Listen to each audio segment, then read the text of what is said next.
గురువుగారు ఈ నూతన సంవత్సరంలో ధనుసు రాశి వారికి ఏ విధంగా ఉంటుంది? ధనురాశి వారికి చిలకమర్తి పంచాంగరీత్యా ఈ రకమైనటువంటి గ్రహస్థితి ఉంది.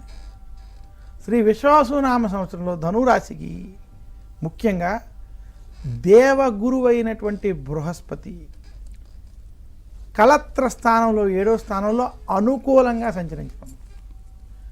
ఇంకా ధనురాశి వారికి ఈ సంవత్సరం అర్ధాష్టమ శని ప్రారంభం అవ్వడం. ధనురాశి వారికి తృతీయ స్థానంలో రాహు, భాగ్యస్థానంలో కేతు, ఈ రకమైనటువంటి గ్రహస్థితి ధనురాశి వారికి సంచరించడం చేత ఈ సంవత్సరం మధ్యస్థ ఫలితాలు ఉన్నాయి. ధనురాశి వారికి గత కొంతకాలంగా ఏలినాటి శని పూర్తయినప్పటికీ ఇప్పుడు వారికి అర్ధాష్టమ శని ప్రారంభం అవడం చేత కొంచెం మధ్యస్థ ఫలితాలు కనబడుతున్నాయి. అయితే గురుబలం ఉండడం చేత ఈ సంవత్సరం మీకు ఇబ్బందులు కలిగినప్పటికీ వాటి నుంచి బయటకు వస్తారు. రాహు కేతువులు కూడా కొంత అనుకూలంగా వ్యవహరించడం వీళ్ళకి కలిసి వచ్చేటువంటి అంశం. ధనురాశి నిరుద్యోగులకు ఉద్యోగ ప్రయత్నాలు సఫలీకృతం అవుతాయి. ఉద్యోగస్తులకి ఉద్యోగుల్లో పని ఒత్తిళ్ళు ఇబ్బంది పెడతాయి. రాజకీయ ఒత్తిళ్ళు, పని ఒత్తిళ్ళు కొంచెం పెరుగుతాయి. ఇంకా ధనురాశి వారికి రైతాంగం, సినీ రంగం, మీడియా రంగం వంటి రంగాల్లో ఉన్నటువంటి వారికి ఈ సంవత్సరం మధ్యస్థ ఫలితాలు ఉన్నాయి. ఆశించిన స్థాయి లాభాలు రాకపోయినా పెట్టినటువంటి పెట్టుబడి వస్తుంది. ధనురాశి వ్యాపారస్తులకి మొదటి 4 నెలలు వ్యాపారంలో ఇబ్బందులు, తర్వాత 8 నెలలు మధ్యస్థ ఫలితాలు ఉన్నాయి.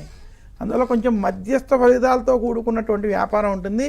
ధనురాశి వారు అతిగా ఆశపడి కానీ అతిగా ఆలోచించి కానీ వ్యాపారంలో ఇచ్చేయకుండా పెట్టినటువంటి పెట్టుబడి వస్తుందో లేదో మటుకు చూసుకుని చాలా ఆలోచించి నిర్ణయాలు తీసుకొని మాత్రం సూచిస్తున్నాను. ధనురాశి వారికి మొత్తం మీద శ్రీ విశ్వావసునామ సంవత్సరం మధ్యస్థ ఫలితాలు అధికంగా ఉన్నాయి. ధనురాశి స్త్రీలకి, విద్యార్థులకి ఈ సంవత్సరం కలిసి వస్తుంది. ముఖ్యంగా ద్వితీయార్థంలో బాగా సత్ఫలితాలు ఉంటాయి. అర్ధాష్టమ శని ప్రభావం చేత ధనురాశి వారికి చాలా పనులలో కొంచెం ఆలస్యము, ఇబ్బందులు, చికాకులు ఉంటాయి. కోర్టు విషయాలు, గొడవల విషయాల్లో ఆచితూచి వ్యవహరించడం మంచిది. ధనురాశి వారు మరింత శుభ ఫలితాలు ఈ విశ్వావసునామ సంవత్సరంలో పొందాలి అంటే మాత్రం శనివారం రోజు శనికి తైలాభిషేకం చేసుకోవడం, మందపల్లి వంటి క్షేత్రాలకు వెళ్ళి దర్శనం చేసుకోవడం, దశరథ ప్రోక్త శని స్తోత్రం వంటి స్తోత్రాలను పఠించుకోవడం, ఆదివారం నవగ్రహ పీడార స్తోత్రాన్ని పఠించుకోవడం, నవగ్రహ ఆలయాల్లో ప్రదక్షిణ వంటివి చేయడం వల్ల మరింత శుభ ఫలితాలు ధనురాశి వారికి కనబడతాయి.